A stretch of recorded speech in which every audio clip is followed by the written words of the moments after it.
So you said that the pipes froze. How did that happen? And tell us a little bit about that story prior to that. Okay, so we go back into the 70s, and you really have to kind of set yourself up into the disco age of the 70s here.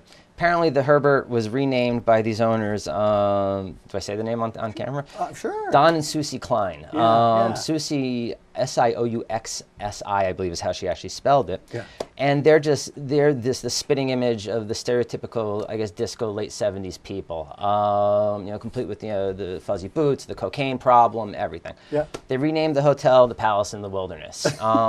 These crazy parties down there. If you talk to some of the locals who were around during that time period, apparently it got really into the 70s. We'll just leave it at that. Yeah, right. Because it's a family show, right?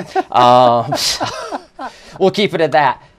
So I guess one night though they're faced with kind of the catch-22 or the choice of either they have a plane full of cocaine coming in across the border, I guess, and they've also got a bus full of ski tourists coming in, and it's January and it's Maine in January and things tend to be cold in Maine in January. Sure. They choose the cocaine over the tourists. Lock up the place. Just leave it, and they're never really seen again.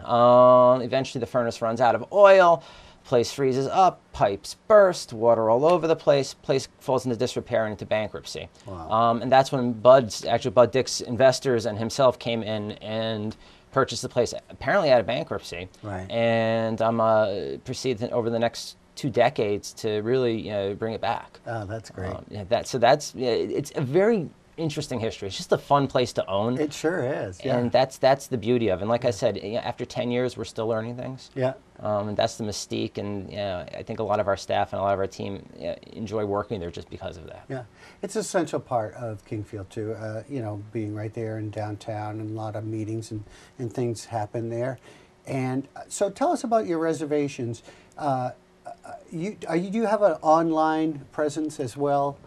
For reservations, or is it old-fashioned call on the crank phone? So we would prefer the old-fashioned call on the crank phone because you're not paying the travel agent commissions.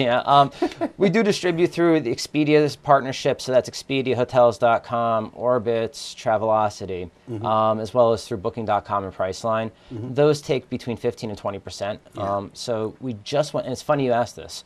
We just went live last week with our own direct booking on our website, which is a little bit more significantly less in commissions. That being said, I still prefer the phone conversations. Right. And it's something that's dying in this country, right? Is that interaction, that personal connection. Sure. And the more points of contact that we can have with our guests for that personal connection, to figure out what they want, what they're coming up for, what can we do to bring them back into the fold and make them into repeat guests.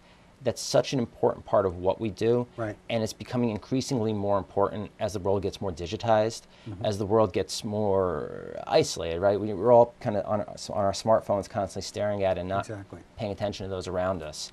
And our industry is one that's all about paying attention to those around us.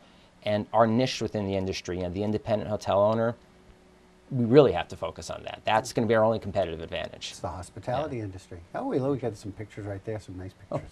As well. And so you have a manager. It's a trusted manager. I have my mother.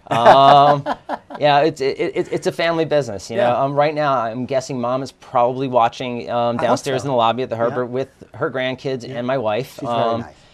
Mom's wonderful. And she's been there it'll be 9 years next month, in a few days. And how she came to be was just kind of ironic too. Everything is, sometimes you just got to believe in fate and serendipity. Sure, yeah. And so the Herbert Grand Hotel, and it is available for you, 22 rooms open year-round. Do you have functions or events there? Absolutely. So we've done everything from 50th birthday parties to wedding parties to just small little intimate gatherings. That's one area of the business I'd really like to drive as we go forward. Now we've got this beautiful pub.